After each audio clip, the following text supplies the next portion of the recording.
भगवान ने कहा मैया तू एक काम का नहीं करे, का करूं, तू मेरे को अपने घर में ही रख ला, तेरे लाला को खिला तो रहूंगा यही। नहीं नहीं, मैं तो अपने घर में नहीं रखूंगी। तो शिव जी ने कहा मैया एक काम कर, यदि तू मुझ को अपने घर में नहीं रखेगी, आपको नजर लगेगी तो कौन झड़ाएगा? मैं एक ऐसा काम जानू कि आपको नजर कबू न लगेगी। तू मोई अपने घर में नहीं रखे तो अपने घर में मेरा एक मंदिर तो बनवाई देगी, मंदिर तो बनवाई दूंगी। और जब तेरो लाला नहावे ना पानी ते, जब तू बापू नहलवावे तो वो पूरा पानी बापू नहावे वाला पानी मेरे मंदिर में मेरी मूर्ति पे चढ़ाती हो करियो। और मैं मंत्र पढ़ के जा रही हूँ, तेरे घर में भूत बला कोई नहीं आवे, वो कबू नजर ना लगेगी।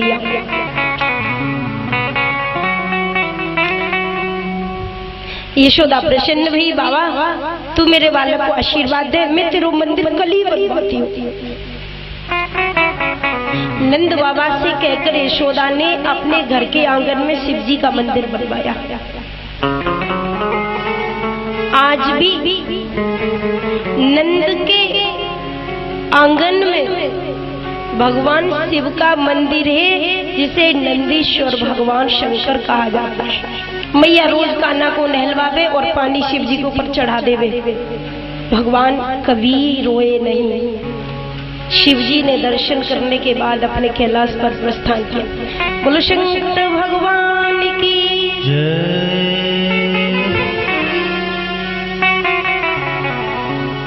अब ये ब्रज की लीला हुई।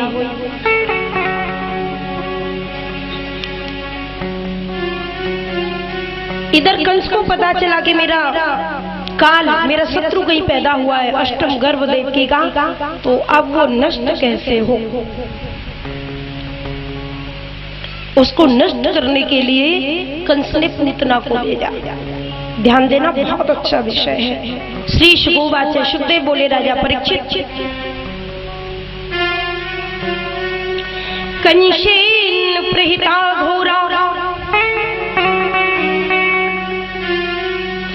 पूतना बाल घातिनी शिशु शौर निगनती पुरग्राम व्रजादिश।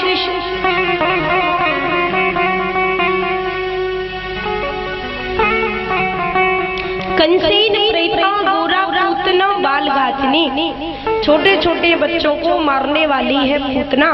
अपने स्तन में विष लगा के ले जाती है, छोटे बच्चों को दूध पिलाती, एक घूंट दूध पिया वही बच्चा मर जाता है। तो कंस ने इसे बुलाया और कंस ने कहा तुम मेरी मदद करोगी? पूतना ने कहा बताओ क्या मदद करनी है। गोकुल में जाओ और आज से जो 10-12 दिन पहले जो बच्चे पैदा हुए हैं सब बच्चों को मार के आओ, उन्हीं में मेरा काल होगा। पूतना ने कहा ये तो छोटा सा काम, अभी चली जाऊंगी और मार दूंगी। तो कंस बोला लेकिन तू जाएगी कैसे, तेरा रूप तो अच्छा नहीं है देखने में, भयंकर वेश है, और यशोदा की यहाँ तो इतनी सुंदर गोपियां हैं, वो वृंदावन में ब्रज में तो तुझे घुसने भी नहीं देंगी, तेरा भयंकर राक्षसी रूप है। पूतना ने कहा कैसा ही रूप हो लेकिन लाज मार लूं फिर कौन देखेगा, लंबा सा घूंघट कर लूंगी, चले जाऊंगी। तो पूतना यहाँ से चले। पूतना ने कहा आप क्यों परेशान हो भैया, मैं तुम्हारे शत्रु को मार के आऊंगी और सुंदर रूप बना के जाऊंगी। तो सुंदर रूप बना के आज पूतना आती है। भगवान श्री कृष्ण बहुत छोटे हैं। चतुर्दशी के दिन भाद्रपद कृष्णा चतुर्दशी अष्टमी को तो भगवान पैदा हो गए और 14 के दिन पूतना आ गई। जब पूतना आई तो सुंदर वेश बनाकर आई, सुंदर वेश बना के जैसे उसने प्रवेश किया गोकुल नगरी में, तो इतनी खूबसूरत बन के आई कि गोपियों ने देखा कि ये वृंदावन की तो कोई है नहीं, ऐसा लग रहा है स्वर्ग से कोई देवी आई है। बड़ा खूबसूरत देखा। कुछ गोपियों ने जब देखा, पूतना ने पूछा यशोदा का घर कहाँ है? वो देखो सामने यशोदा का घर है, बता दिया। अब यशोदा के महल के सामने जब आई तो कुछ गोपियां आई थी बधाई देने लेने, मिल गई रास्ते में, बड़ी सुंदर है। अब माताओं का स्वभाव होता है बात करने का, कोई न करे तो भी बात करेंगे। एक गोपी ने कहा कि अरे बहन जय श्री कृष्णा, जय श्री कृष्ण भैया, कहां से आई हो? तब तक दूसरी बोली आई है सो बाद में पूछना, लेकिन क्या सो लग रहे हो मोको तो कि कोई रिश्तेदार है नंद बाबा की। तब तक पूतना बोली रिश्तेदार ऐसी वैसी नहीं हूँ, साली हूँ नंद बाबा की, मौसी हूँ लाला की। लाला की मौसी? फिर तो कपड़े लेके आई होंगी, छोटे छोटे हाथों में कंगन पहनने के लिए भी लाई होंगी। मौसी तो मौसी। हाँ बहन, यशोदा न है ना, यशोदा मेरी बहन है, मैं लाला की मौसी हूँ। अब तो गोपियां साथ में हो गई, चलो मौसी जी आई है, मौसी जी आई है। अंदर तक ले गई पूतना को और अंदर प्रवेश करा दिया। गोपियां वापिस चली आई, पूतना अंदर घुस गई। अब यशोदा ने बाहर निकल कर देखा तो पूतना दिखी।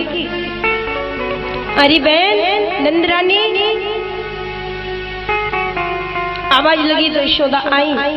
हाँ बहन, बधाई है बधाई है बधाई है बहन। बोली आपने तो बुलाया नहीं, मैं तो अपने आप ही आ गई। यशोदा ने सोची मैं तो या को जानू नहीं जो कुएं कहाँ की है, और अंदर तक आई गई। पर लाला भयो कोई आवे काऊ को भगा थोड़ी देंगी। आओ बहन कहाँ से आई हो? बोली तुम्हें नहीं पता है मैं आई हूँ मथुरा से। यहाँ कुछ और बोल दिया, यशोदा से कुछ और बोल रही है। यशोदा से बोली मैं आई हूँ मथुरा से, और मथुरा के जो 24 लोग हैं ना, मैं उनकी चौबाइन हूँ।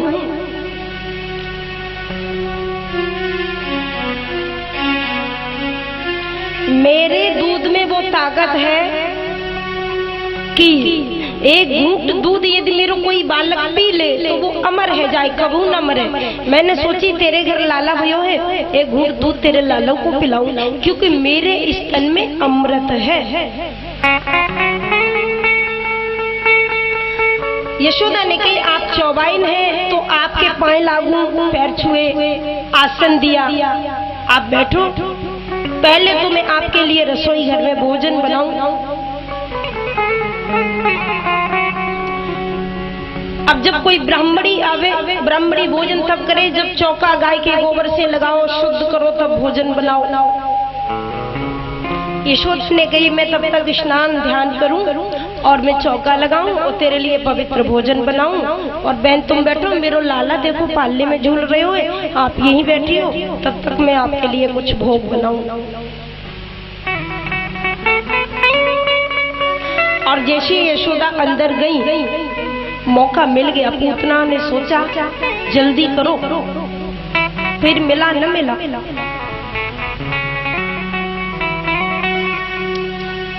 कृष्ण को लिया और गोद में उठा लिया। भगवान को पालने में से उठाकर जो गोद में लिया पूतना ने, तो भगवान ने सोचा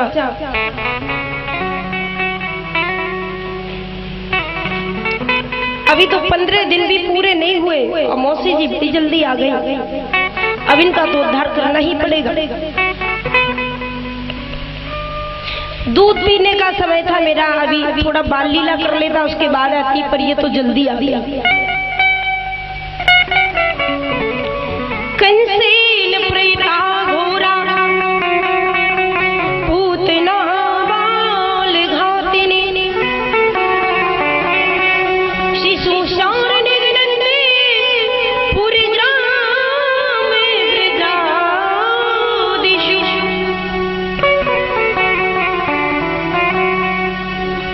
अब देखो पूतना क्या है? पूतना है वासना, और वासना का मतलब अविद्या, और अविद्या किससे मारती है? शिशु। शिशु माने बच्चे, और बच्चा कौन होता है? चाहे 80 साल का कोई बुढ़ा हो, यदि उसे ज्ञान नहीं तो वो बच्चा है।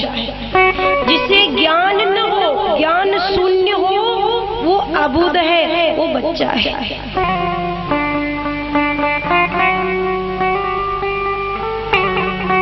तो पूतना ने सोचा मैं अबुध को मारती हूँ, बच्चों को मारती हूँ। पर जो यशोदा की गोद में खेल रहा है वो देखने में तो छोटा है, लेकिन अबुध नहीं है।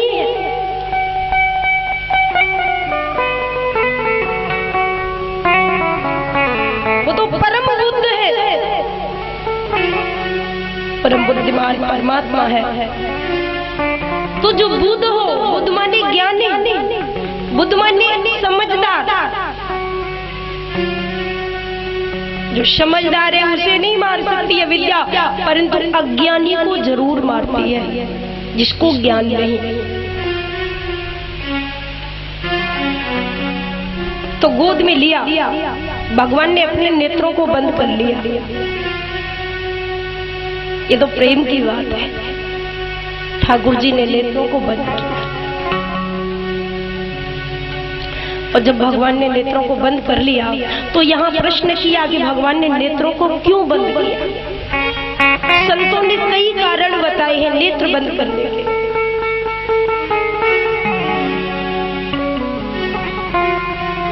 सबसे पहला कारण तो ये बताया है कि जब पूतना दूध पिलाने आई तो भगवान ने सोचा कि स्तन में जहर है, मुझे जहर पीने की आदत नहीं है। परंतु जब समुद्र मंथन हुआ था वहां पर शंकर भगवान ने बहुत सारा जहर पिया था। इसलिए अपनी आंखों को बंद करके भगवान ने शिव जी को याद किया कि प्रभु जहर जहर आप पी लो, दूध दूध में पी लूंगा। मौसी जी तो आई गई है, पीना तो है ही, पर जहर पीने की मेरी आदत नहीं। तुम पियो जहर और मैं पीऊं दूध। दूसरी बात,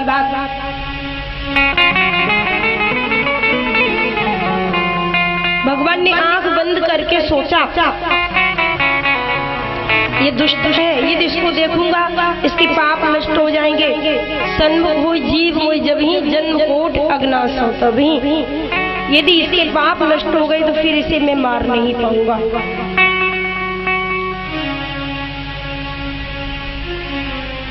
और इसके बाद में भगवान ने आंखों को बंद करने का एक और कारण, भगवान ने सोचा कि किसी से नजर मिलाओगे तो प्यार हो जाएगा, और जिससे प्रेम होता है फिर वो मारा तो नहीं जाएगा।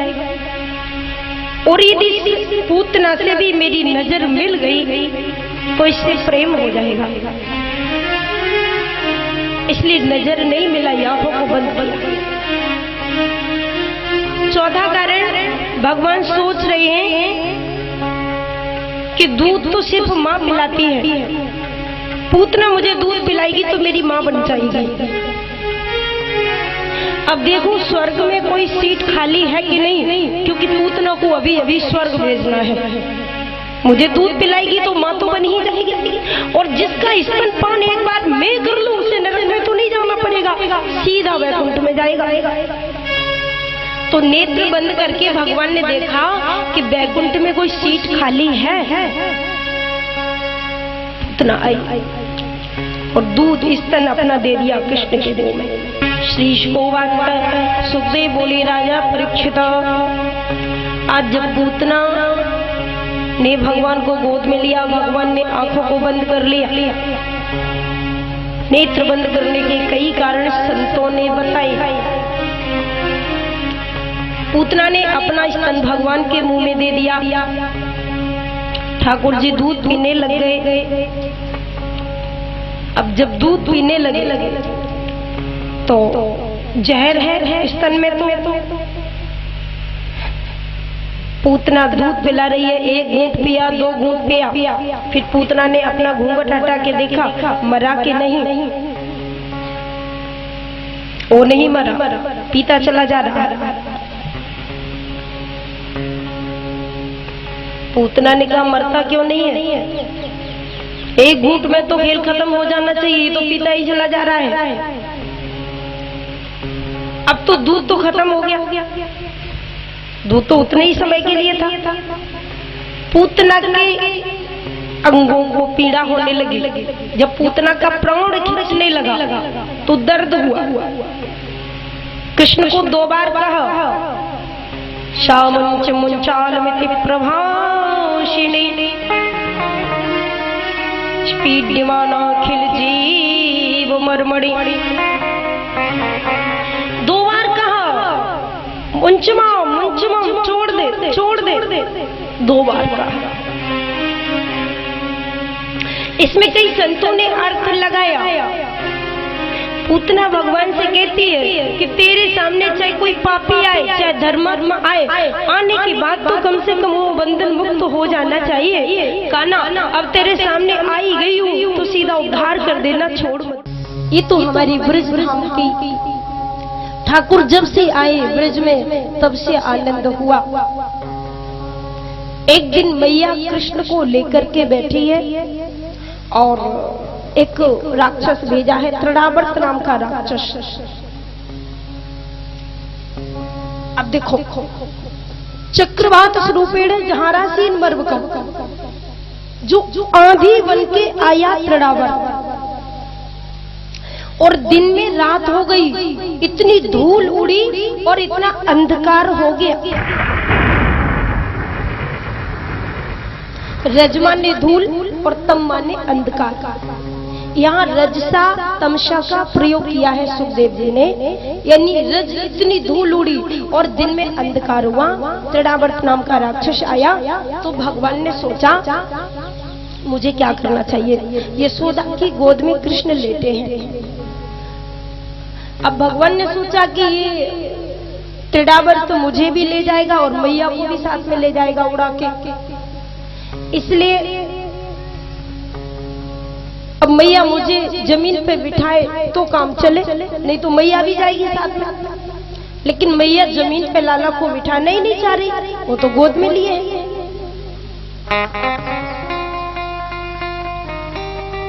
भगवान ने अपने शरीर को भारी बनाया, इतना वजन किया, इतना वजन। यशोदा को लगा कि मेरी गोद में लाला नहीं है, पहाड़ रखा है। कहां से इतना वजन आया तुझ में? अब मैया बेचैन हुई, उठाया जमीन पर दचोक दिया। भगवान ने थोड़ा प्रैक्टिकल तो कर लो, पहले मैया को ही अंजमक लो, वजन हुआ कि नहीं। भगवान ने जान लिया, हाँ अब वजन हो गया, अब ठीक रहेगा। यशोदा तो हट गई, धड़ाम से जमीन पर दचोक दिया, बैठा रहा। इतना पहाड़ जैसा हो गया है, इतना वजन कहां से आया तुझे? और तब तक वो आया तृणावर्त। तृणावर्त ने आकर के देखा कृष्ण अकेला बैठा है। चक्रवात स्वरूपीण जहाराशीन मर्वत दैत्यो नाम्ना तृणावर्त कंश वृत्ति प्रणोदिता। एकदम आया और जैसे बड़ी जोर से आंधी आई, दिन में रात हुई, इतनी धूल उड़ी, ब्रज में धूल उड़ी, सबकी आंखों में धूल घुसी। ब्रजवासियों ने नेत्रों को बंद कर लिया, सब जहां के खड़े रह गए। मौका मिल गया, तृणावर्त कृष्ण को उठाकर आकाश मंडल में चला ले गए। भैया कृष्ण को ले गया। अब जब ले गया तो भगवान ने जान लिया मुझे मारना तो है ही इसको।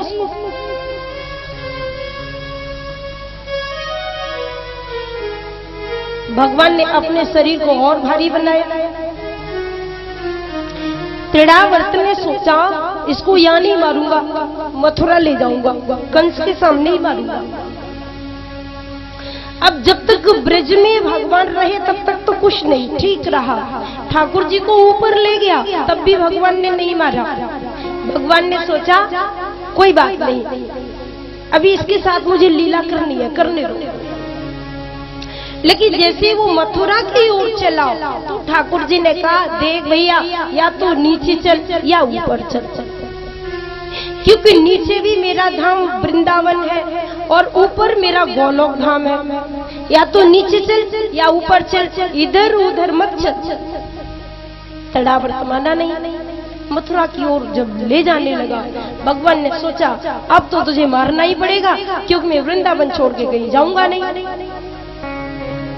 भगवान ने शरीर में इतना वजन किया, इतना भारी बनाया शरीर को, और ठाकुर जी ने छोटे छोटे हाथों से उसका गला पकड़ा, ऐसा गला पकड़ा कि धर के दबाया, ऐसा दबाया उसके नेत्र पलट गए, ब्रह्मांडों के प्राण निकले। ध्यान देना, जब कृष्ण को वो ले गया ऊपर तो इतना वजन था कृष्ण में, उसे लगा मुझसे धोखा हो गया।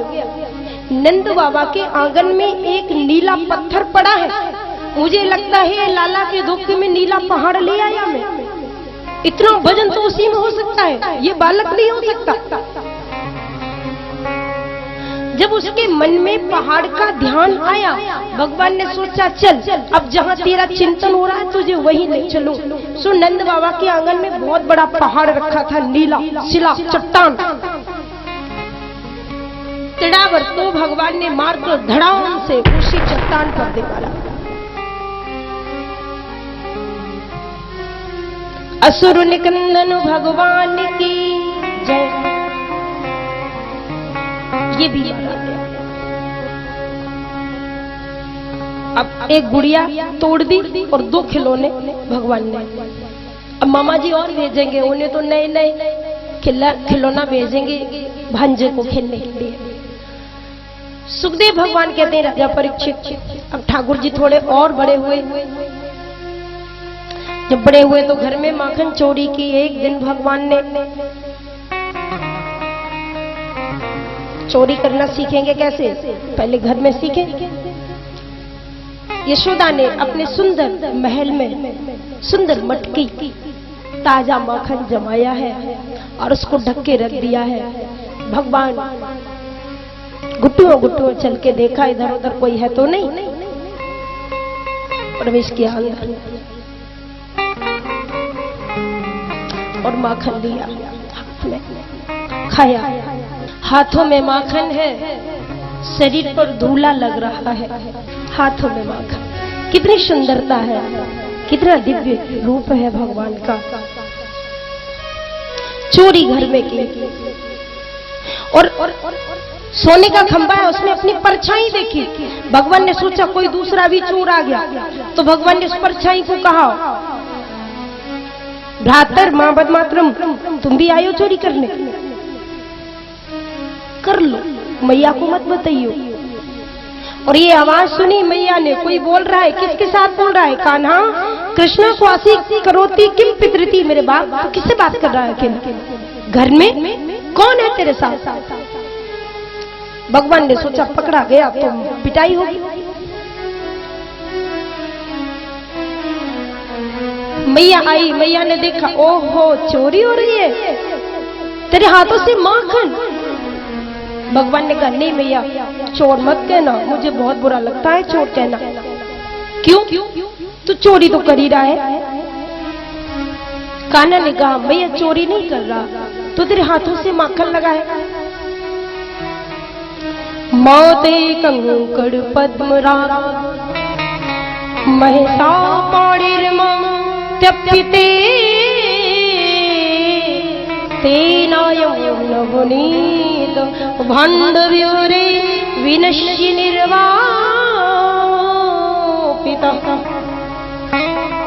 भैया मेरे हाथ में तूने सोने के कंगन पहनाई है, धूप के मारे गर्म हो गए, मेरे हाथ जलने लगे, तुझे कहा उतार दे, तूने उतारे नहीं। आज गर्मी से हाथ जले तो मैंने मटकी में डाल के ठंडा किया।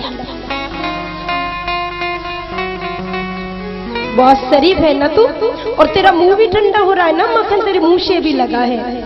भगवान ने कहा मैया माखन नहीं खाया मैंने, मक्खी आई डारी की मेरे मुंह पे ही बैठी, मैंने उसे भगाया तो माखन लग गया। हाथों में माखन, शरीर में धूल लगी है, क्या सुंदर मुकुट है सोने का, कच्छ है मोर का, और बस चल रहे हैं और मैया देख रही है मेरा लाला। हाथ में माखन, हाथों में माखन, धूली भरा तन, हाथों में माखन, धूली भरा तन, हाथों में माखन, धूल भरा तन, हाथों में माखन, धूल भरा तन, घुटुरन चलत मेरो मन मोहन, घुटुरन चलत मेरो मन मोहन, घुटुरन चलत मेरो मन मोहन, हाथों में माखन, धूल भरा तन, हाथों में माखन, धूल भरा तन, हाथों में माखन, धूल भरा तन।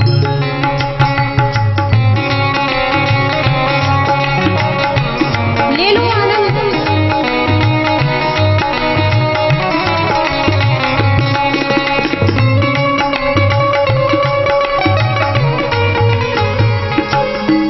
हृदयों पर श्री त्रांगन, हाथ में माखन,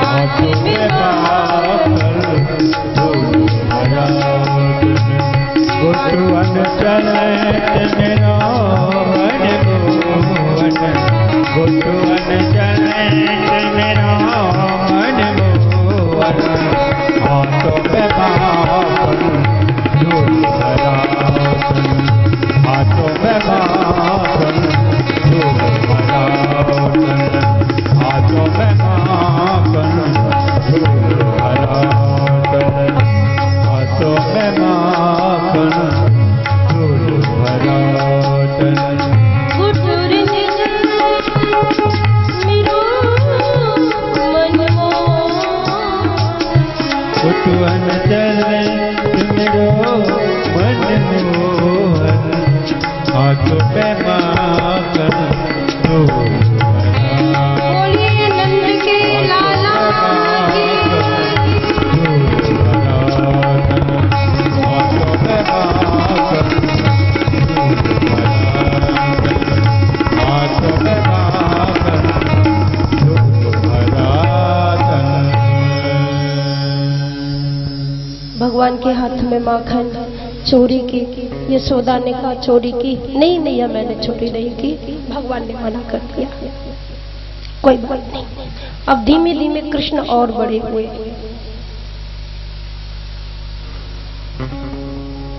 और जब बड़े हुए तो सुखदेव भगवान कहते हैं राजा परीक्षित, भगवान का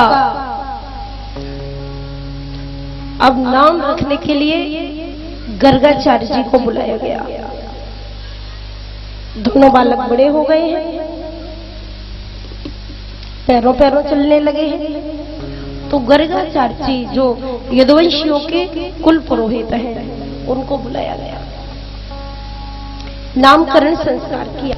बड़े पुत्र का नाम जो रोहिणी के गर्भ से पैदा हुआ उसका नाम बलराम रखा, गर्गाचार्य जी।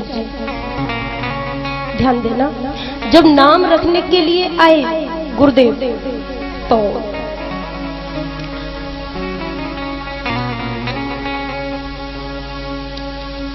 नंद बाबा ने कहा गुरुदेव बच्चों का नामकरण करो। बलराम का तो नाम रख दिया, पर जब कृष्ण को देखा यशोदा की गोद में, गर्गाचार्य को लगा इसका मैं क्या नाम रखूं।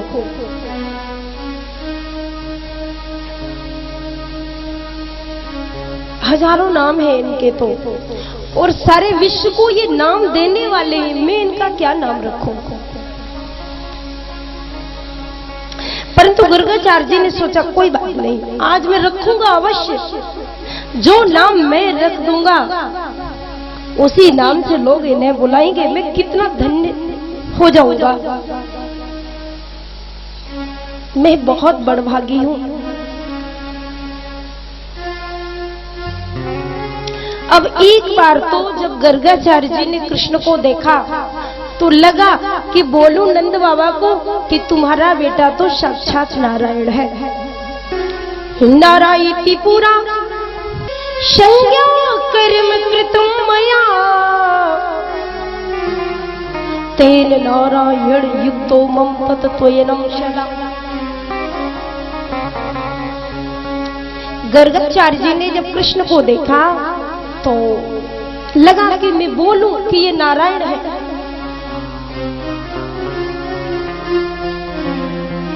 और गर्गाचार्य जी के मुंह में से अकस्मात निकल गया, हे नंद बाबा संभाल के रखना, ये कोई साधारण बालक नहीं है, ये तो साक्षात नारायण है।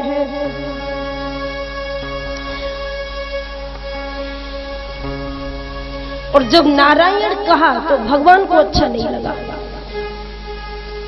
भगवान ने आंखों को निकाला गर्गाचार्य जी की तरफ, सब पोल पट्टी खोल रहे हो मेरी? नाम रखने आए हो कि मेरी पोल पट्टी खोलने आए हो? गुस्सा किया। गर्गाचार्य जी ने मन ही मन कहा, प्रभु क्यों नाराज हो रहे हैं आप? भगवान ने कहा मुझे नारायण बता रहे हैं, मुझे तो यशोदा का दूध पीना है, भला नारायण को कोई स्तनपान कराएगा? मुझे तो माखन चोरी करनी है, ब्रज गोपियों के साथ लीला करनी है और मैया की गोद में खेलना है। यदि तुम मुझे नारायण बता दोगे तो ये सब मिलेगा नहीं मुझे। और तुमने नारायण बता दिया मुझे। भगवान ने जब आंखों को निकाला तो गर्गाचार्य जी ने कहा, गुस्सा क्यों हो रहे हैं? अभी समझाए दे रहे हैं। एक बार तो बोल दिया तुम्हारा बेटा नारायण है, अब दोबारा से कहा नंद बाबा नारायण नहीं, नारायण जैसा ही है। नारायण समो गुण, नारायण में जो गुण है वो तुम्हारे पुत्र में है। ब्राह्मण लोगों को बात बदलने में कितनी देर लगती है। गर्गाचार्य जी ने कहा महाराज आप इतने नाराज हो रहे हैं,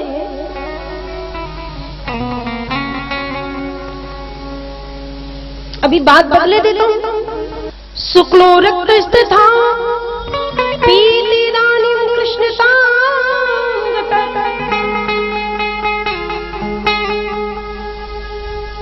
ये जो सांवला सांवला बालक है कृष्ण वर्ण है, इसका नाम कृष्ण होगा। और हे ब्रजराज तुम्हारा ये बालक ऐसा है जो विष्णु भगवान के अंदर गुण है वही तुम्हारे बेटे के अंदर है, इसे संभाल के रखना, ये तुम्हारा नाम बहुत रोशन करेगा।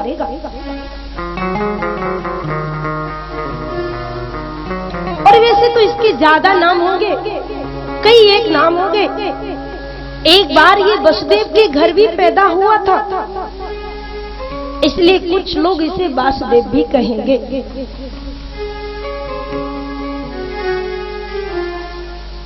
इस प्रकार से नाम रखा। यशोदा जी ने, नंद बाबा ने गर्गाचार्य जी को दक्षिणा दे चरण स्पर्श किए, कृष्ण बलराम का नाम रखा गया। बोलिए बलदाऊ भैया की, कृष्ण कन्हैया की जय जय श्री राधे।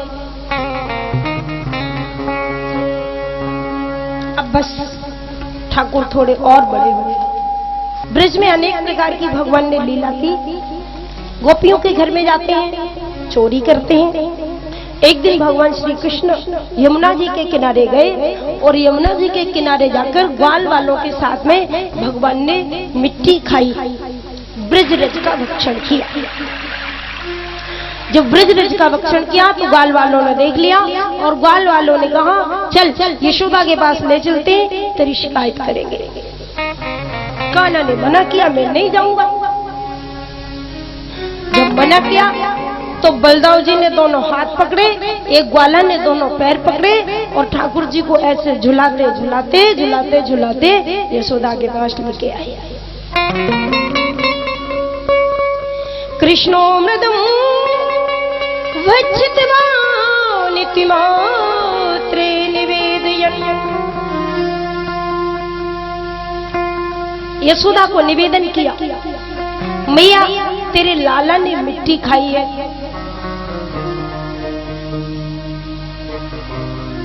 कहा। यशोदा ने जब सुना, मिट्टी का नाम सुना, दौड़ के आई। सुन कर माटी को नाम अरे ब्रजरानी दौड़ी आई। हाथ पकड़ के बोली काहे लाला तूने माटी खाई। मिट्टी खाई है तूने? तू तुनक तुनक तुतलाई हो के बोले श्याम, मैंने नाई खाई माटी मेरो झूठो ही लगायो नाम। ना हम वच्चित्वानम सर्वे मिथ्या विशंसिनः, यदि शक्ति गिरस्तर है समक्षं पश्चिमे मुखम। यशोदा ने तुरंत उंगली पकड़ी और लेके आई। तूने मिट्टी खाई है? भगवान ने मना किया, मैया मैंने नहीं खाई मिट्टी। तुनक तुनक तुतलाई हूँ के बोली श्याम, मैंने नहीं खाई माटी मेरो नाहक लगायो नाम। ना हूँ बच्चितवानुम सर्वे मिथ्या विशंसिनः, यदि शक्ति गिरिस्तर है समक्षम पश्यमे मुखम।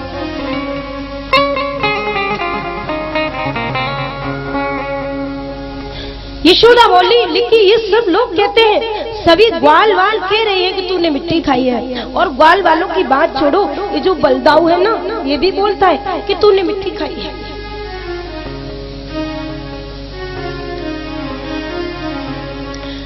छोटो सो मुखार बिंदु श्री कृष्ण ने फाड़ दियो।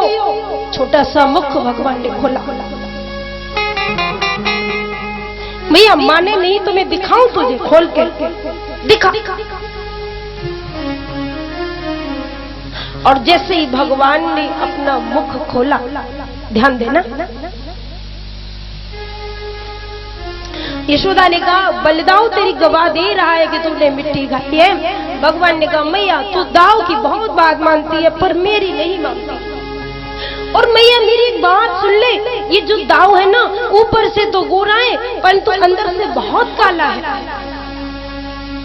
अरे मैया मैं तो ऊपर से काला हूँ पर अंदर से तो बिल्कुल गोरा हूँ। मैं अंदर से मैं कालो नहीं हूँ।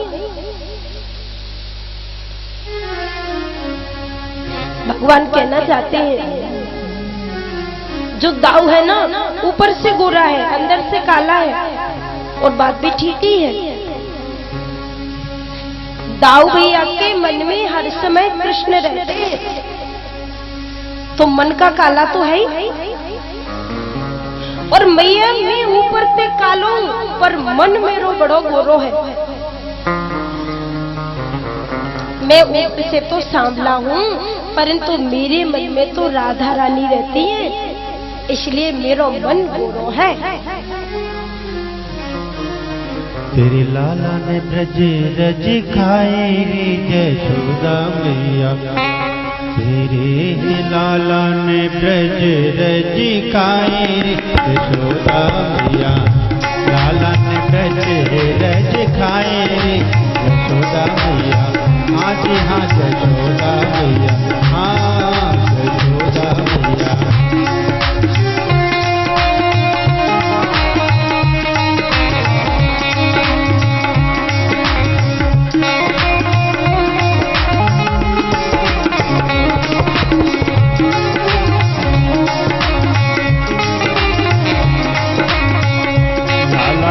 ब्रज रज खाए यशोदा मैया, हाय हाय हाय यशोदा मैया, ओ यशोदा मैया।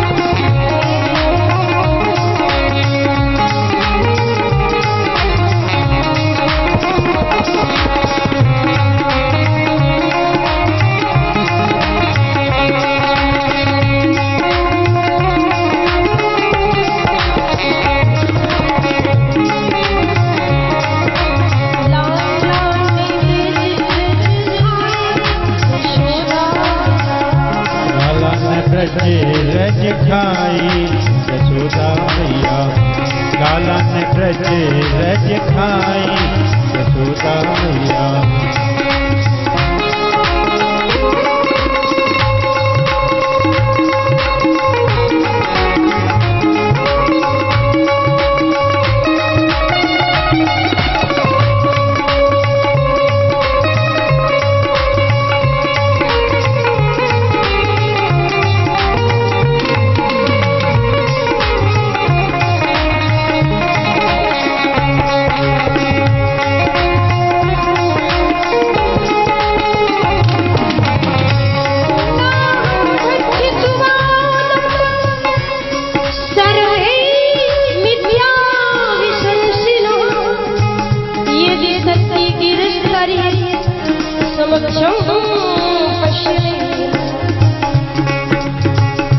हमरी न मानो बलदाऊ से पूछो, हमरी न मानो बलदाऊ से पूछो।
भगवान से कहा तू अपना मुंह खोल। भगवान ने मुंह खोला और यशोदा ने कृष्ण के मुख में सारे ब्रह्मांड का दर्शन किया। सारे विश्व बोलिए भक्तवत्सल भगवान की जय। आज प्रभु ने दर्शन कराया दोबारा से मां को।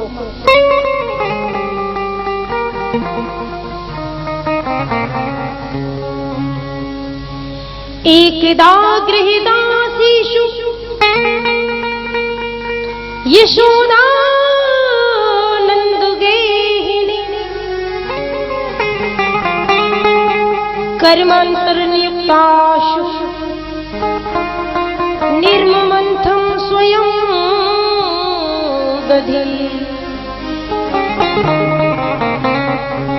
सुखदेव भगवान कहते हैं राजा परीक्षित, एक दिन यशोदा मैया सारे घर के कार्यों से निवृत्त होकर के बैठी दही मंथन करने के लिए।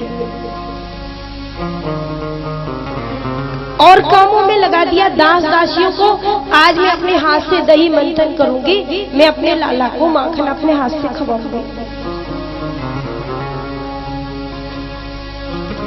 कभी कभी लाला मेरी चोरी करे, आज मैं देखूं मुख लगी ये दास दासियां माखन को अच्छो नहीं बनावे, आज मैं खुद ही बनाऊंगी, अपने लाला को भोग लगाऊंगी। मैया दही मंथन कर रही थी, ब्रज की गोपियां उल्हाना लेके आ रही है कृष्ण के बारे में। रोजाना उल्हाना लेके आते हैं ब्रज की गोपियां।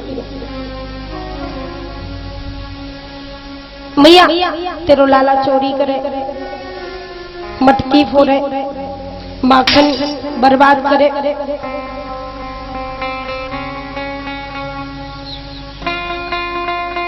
कौन सी शिकायत लेके आई है पता है? यशोदा ने कहा मेरू लाला कहाँ करे ये तो बताओ, कौन सा नुकसान करे तुम्हारा? तो गोपियां उल्हाना लेके आती हैं कि तेरो लाला ऐसो करे, मेरा बहुत नुकसान करे, माखन खावे, बस यही तो बात है ना। यशोदा ने कहा जिसका जो माखन खा लिया है मैं देने को तैयार हूं, लेकिन आप लोग मेरे लाला को गाली मत देना, किसी का माखन खाया हो। वर्षान मुंचन कुचित समय, गोपियों ने बहुत सुंदर उल्हाना दिया। यशोदा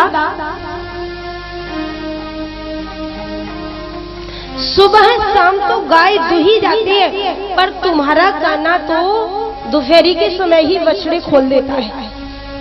अब जब बछड़े खोल देता है तो गऊओं का दूध बछड़े पी लेते हैं, फिर हम दूध दुहने जाते हैं तो उसके बाद गैया लात मारती है और क्या करती है पता है?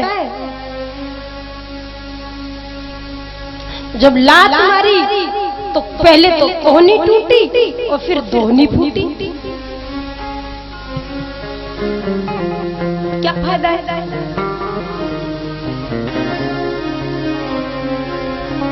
बिना समय के बछड़ों को खोल दे और दूध पी लेती है गैया का, फिर गैया दूध नहीं देती, लात मारती है। गोपियों ने कहा और क्या करता है? दूसरी बात ये करता है कि छोटे छोटे बच्चे जब हमारे घर में सोते हैं हम उन्हें जगाते नहीं, हम सोचते हैं कि तब तक हम काम कर लेंगे घर का, तब तक इन्हें सोने दो, और ये जाता है तो चुपचाप से बच्चों को नोच नोच के जगा देता है। फिर बच्चे रोते हैं, हम काम नहीं कर पाते, सब परेशान हो जाते हैं। और क्या करता है?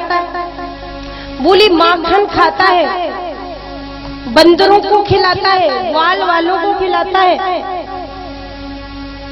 और मटकी भी फोड़ देता है। यशोदा ने कहा बस और कोई शिकायत तो नहीं है ना? यही शिकायत है। तो नंद रानी यशोदा ने गोपियों से कहा देखो गोपियों, मेरा बेटा कोई साधारण बालक नहीं है, मेरा बेटा तो बहुत अच्छा है। क्यों? बोले आप कहती हो कि बिना समय के ही बछड़ों को खोल के दूध पिला देता है, लेकिन मेरा लाला तो इतना दयालु है कि बिना समय के ही यदि एक बार उसकी शरण में कोई आ जाए तो चाहे उसने पाप किया हो, चाहे भेद पड़ा हो, बस आ जाए तो बिना समय के ही बंधन मुक्त कर देता है, मुक्ति दे देता है। किसी ने साधना की हो तब उसे तारू, ऐसा नहीं सोचता। सर्वधर्मान परित्यज्य मामेकं शरणं व्रज अहं त्वा सर्व पापेभ्यो मोक्षयिष्यामि मा शुचः। और बिना समय के जो बंधन खोल दे, जीव क्या है? जीव बछड़ा है, बछड़ा तो जीव है। अब बिना समय के बंधन खोले, बिना साधना के भी जो तार दे, बिना समय के जो तार दे, वो तो हमारा लाला है। इसमें अन्याय क्या करता है? ठीक ही तो करता है।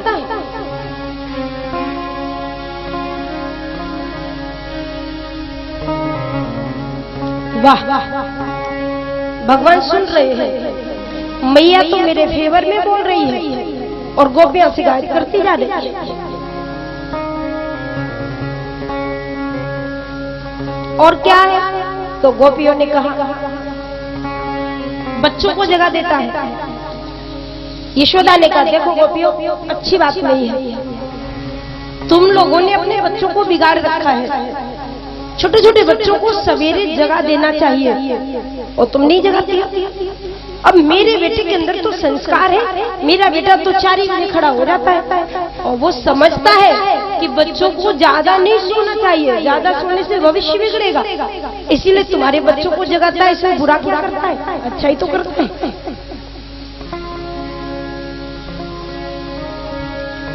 और माखन खाता है, ग्वालों को भी बंदरों को भी खिलाता है। तो यशोदा ने कहा इसे शिकायत करने की क्या बात है, अकेला खाए तो अपराधी माना जाए, वो तो सबको बांट के खाता है ना, तो अपराधी क्यों कहा जाए उसे? जो सबको दे उसके बाद खाए उसे दंड नहीं दिया जाना चाहिए। मेरा लाला तो सबका हित करने वाला है, सबको देने के बाद खाता है, इसमें मेरे लाला का क्या दोष है? भगवान ने ताली बजाई, मैया फेवर कर रही है, लेकिन जब मारेगी तब पता भी चलेगा। और क्या अन्याय करता है? गोपियों ने कहा खाता है तो ठीक, लेकिन मटकी फूटता है। अब जब मटकी फूटे तो सांस ननद चिल्लाए। आदरणीय उपस्थित महान भाव भक्ति स्वरूपा माताएं बहनें, भगवत प्रांगण में पधारे हुए समस्त सज्जन, संत वृंद, विप्र वृंद,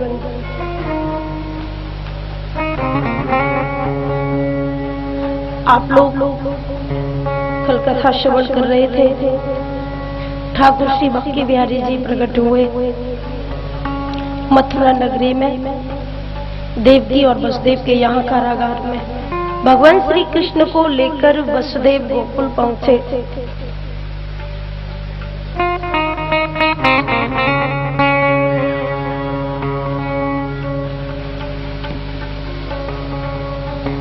और गोकुल यशोदा पत्नीम जातम परम बुद्धिता न तल्लिंगम परिश्रंता निद्रिया भगति स्मृति। गोकुल में योग माया ने जन्म लिया। यशोदा के गर्भ से उस कन्या को लेकर वसुदेव वापस आए।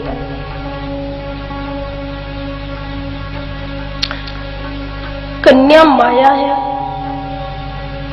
कृष्ण परमात्मा है।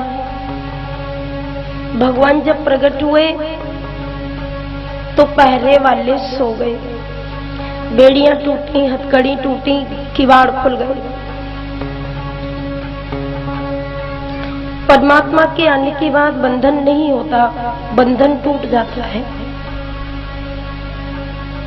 जीव बंधन मुक्त हो जाता है। तो जीव अविद्या की नींद में सोया। जब भगवान का दर्शन करने का समय आया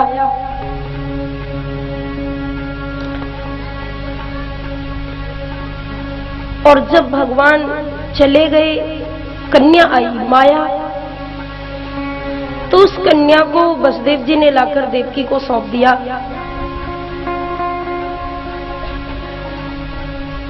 और जब देवकी को कन्या मिली, देवकी ने सोचा अपने भैया को कहूंगी कि अब की बार बेटा तो हुआ नहीं, बेटी हुई है, तो मेरा भाई इसे मारेगा नहीं। परंतु कन्या के आते ही जो पहरेदार थे वो जग गए, हथकड़ी दोबारा से फिर पड़ गई और बेड़ियां भी पड़ गई। कन्या के रोने की आवाज आई, पहरेदारों को सूचना मिली, बालक का जन्म हो गया। पहरेदारों ने जाकर कंस को निवेदन किया, महाराज बालक पैदा हो गया, अष्टम गर्भ देवकी का पैदा हो गया। उसके लिए कंस दौड़कर आया। देखो कंस ने एक बार पूछा नारद जी से कि बाबा यदि मेरा काल कहीं पैदा हो जाए तो मुझे कैसे पता चलेगा कि मेरा काल कहीं पैदा हो गया है? उसकी कोई पहचान तो बताओ, उसका कोई चिन्ह तो बताओ। तो नारद जी ने कहा कि तेरा जो काल है ना, काला काला होगा। जो काली वस्तु तुझे दिखाई दे, समझना तेरे लिए खतरा है।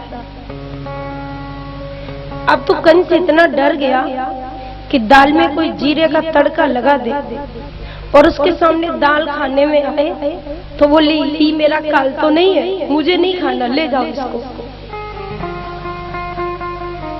काली वस्तु से बहुत डरता है, काला काला होगा। आज कंस हड़बड़ाता हुआ आया, अष्टम गर्भ पैदा हुआ, देवकी के सामने आया तो देवकी ने देखा कि भैया मुझसे मेरे बच्चे को छीनना चाह रहे हैं। तो देवकी ने दोनों हाथ जोड़कर कहा,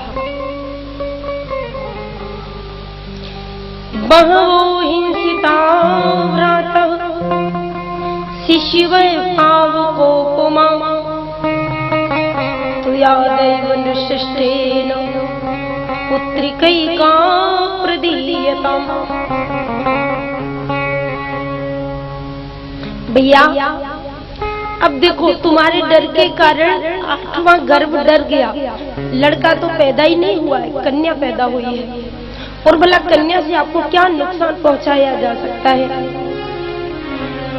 भैया आपने मेरे छोटे छोटे से इतने सारे बच्चे मार दिए, अब ये कन्या तो मुझे भीख में दे दो। ये कन्या आपका क्या बिगाड़ेगी? कंस ने कहा नहीं नहीं, ये विष्णु बड़ा छलिया है, इसकी लीला समझ में नहीं आती। आज ही कन्या है, कल इसका विवाह हो जाए और इसको ब्याहने वाला कहीं मुझे मार दे तो। और जब खंबे में से वो बनके प्रकट होके आ सकता है और हिरण्यकश्यप को मार सकता है, तो ये कन्या का पुत्र भी बन सकता है।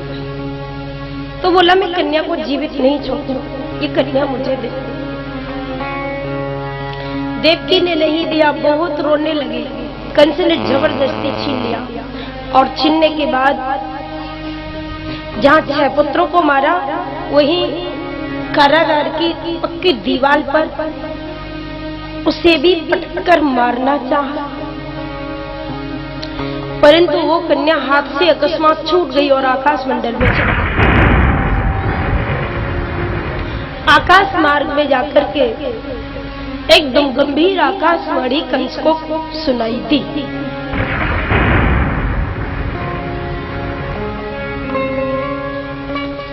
कि मया हत्या मंद जाते खलु तवांत कृत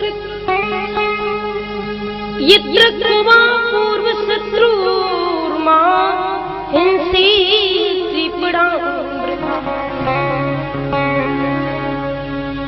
अरे दुष्ट कंस, तू मुझे मारने को क्यों तैयार हो गया? तुझे मारने वाला तो ब्रज में पैदा हो चुका है और तू देवकी वसुदेव को भी व्यर्थ ही परेशान कर रहा है। जेल में से दोनों को मुक्ति दे दे, अब जेल में बंद मत रख, क्योंकि अष्टम गर्भ तो पैदा हो गया, तेरा काल तो सुरक्षित जगह पर पहुंच गया।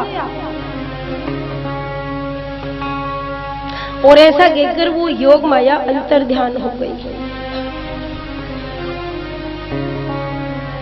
अब जब कंस ने सुना कि मैं पहरा लगाता रहा और इतना कड़ा पहरा मैंने तैनात रखा, फिर भी मेरा काल, मेरा शत्रु पैदा हुआ और पता नहीं कहाँ छुपा दिया देवकी वसुदेव ने।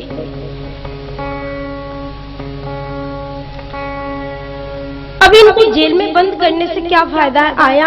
और दोनों के चरण स्पर्श किए। हे मेरी बहन बहनोई, मेरे अपराध को क्षमा करो, मैं बड़ा दुष्ट हूँ, मैंने आपके जरा जरा से बच्चों की हत्या कर दी,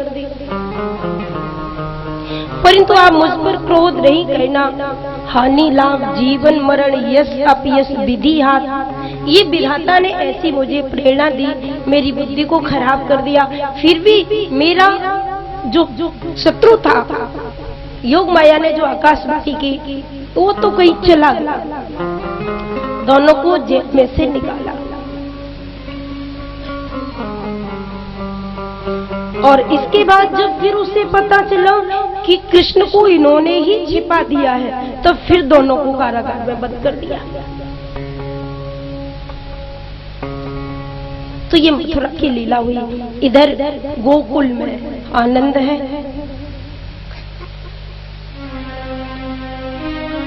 कृष्ण प्रकट हुए हैं, यशोदा मैया की यहाँ बधाई हो रही है। सारे ब्रजवासी हल्ला गुल्ला कर रहे हैं, दौड़ दौड़ कर लोग आ रहे हैं बधाई देने के लिए। आनंद है। देवता लोगों को अपनी प्रसन्नता हुई। भैया यशोदा कोई साधारण नहीं है, साक्षात जगदीश्वरिया की गोद में खेल रहा है। उसी समय भगवान शिव दर्शन करने आए थे। उनको जब पता चला कि भगवान प्रकट हुए हैं धरती पर, वो 4 भुजा वाला 2 भुजा के रूप में आया है, बालक बनकर आए हैं भगवान।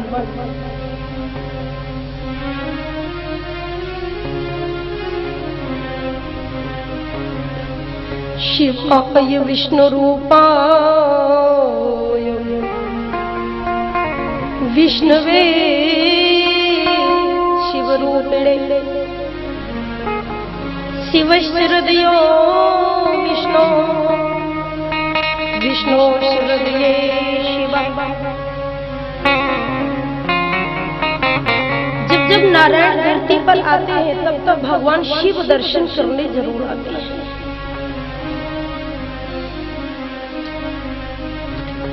रामचरितमानस में त्रेता युग में भगवान राम आए तो शिव दर्शन करने के लिए आए। कल मैंने आपको निवेदन किया था कि कृष्ण रात के 12 बजे आए और भगवान राम दिन के 12 बजे आए। मध्य दिवस में राघव आए, मध्य रात्रि में कृष्ण आए। कृष्ण योगेश्वर है, भगवान राम मर्यादा पुरुषोत्तम है। तो भगवान शिव ने कहा, पार्वती को जब कथा सुना रहे तो शिव जी ने कहा, देवी राघव जब अवध में आए तो मैंने एक चोरी की तुमसे। तो माता जी ने पूछा, आपने कौन सी चोरी की? उसके बारे में और एक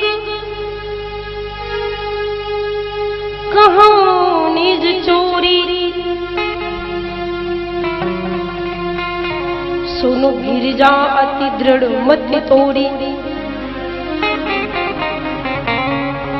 देवी मैंने एक चोरी की और वो क्या की? काग भुसुंडी संग हम दो।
और मनुष्य रूप धारण करने के बाद हम लोग गए दर्शन करने के लिए अवध में राम।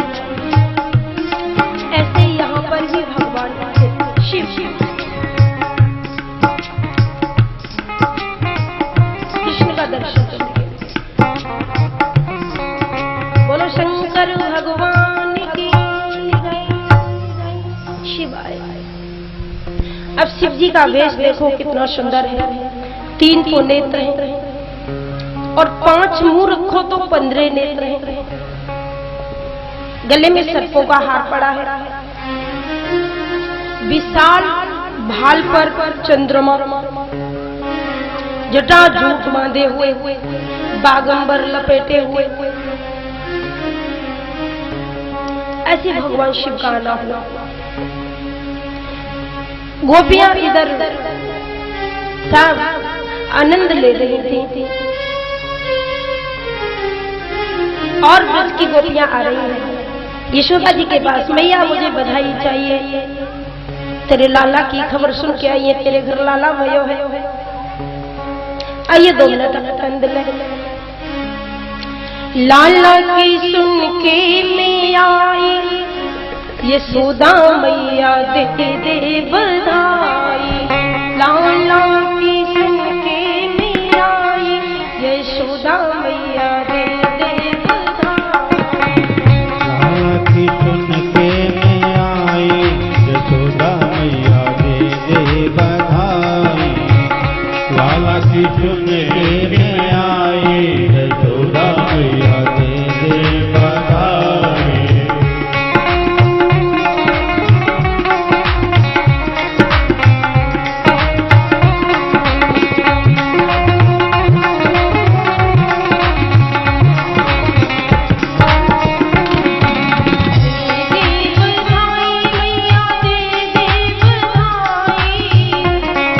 बधाई मैया दे बधाई, दे बधाई मैया दे बधाई।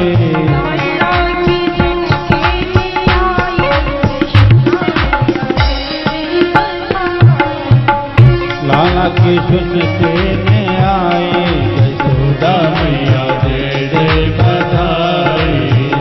लाला की सुन के मैं आई, यशोदा मैया दे दे बधाई।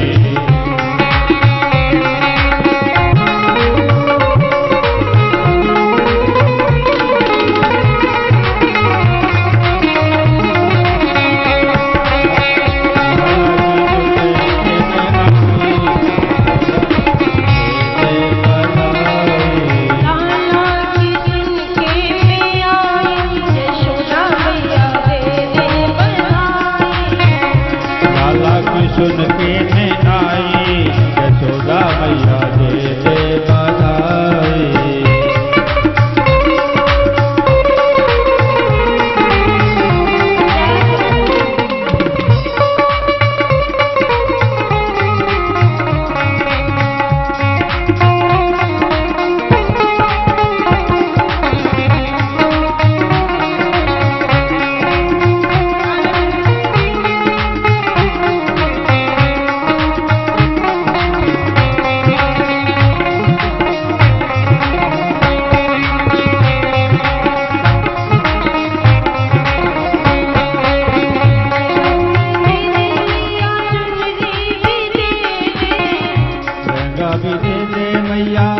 चुंदरी भी दे दे,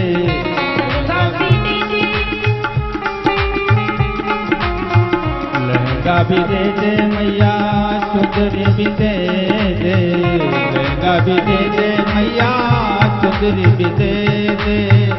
लहंगा भी दे दे मैया, चुंदरी भी दे दे।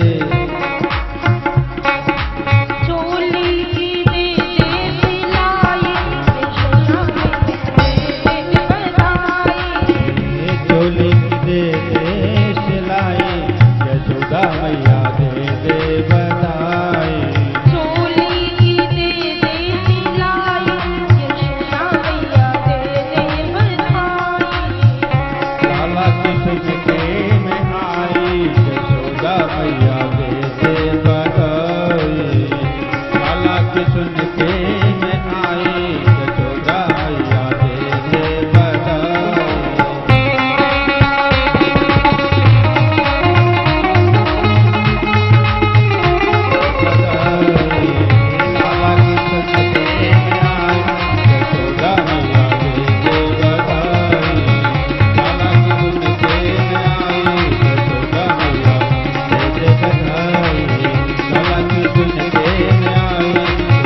मैया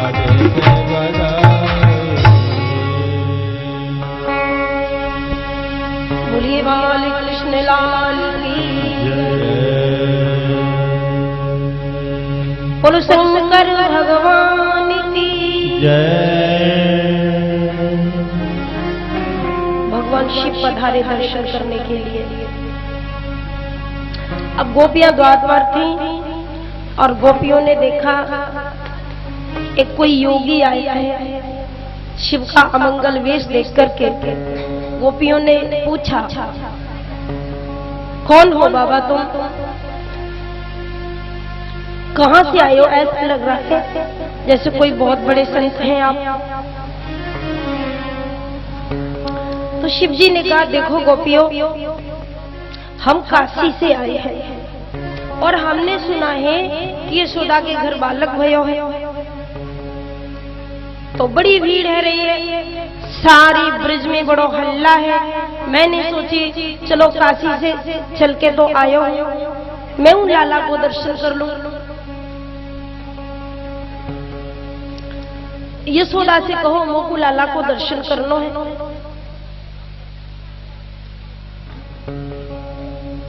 यशोदा को गोपियों ने निवेदन किया, मैया अपने द्वार पर एक जोगी आयो भयो है,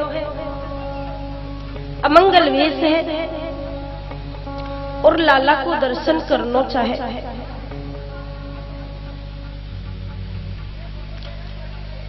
यशोदा ने जब कहा ठीक है, कोई अपने यहाँ आए तो मैं सबका उनको सबको छू दूं।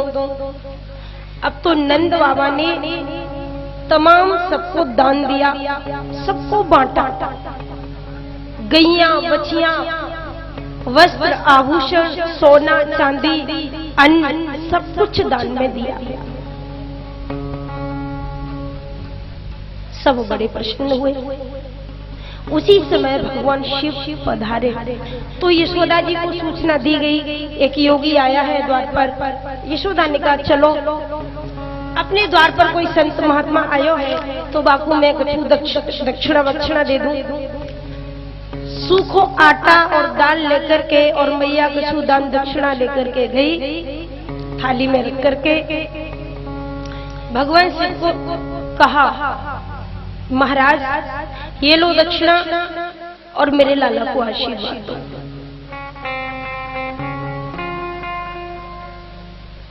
शिव जी ने कहा, देख मैया ये दक्षिणा लेवे में ना आयो, अब तो मैया ने मम्मी रुपया पैसों रखे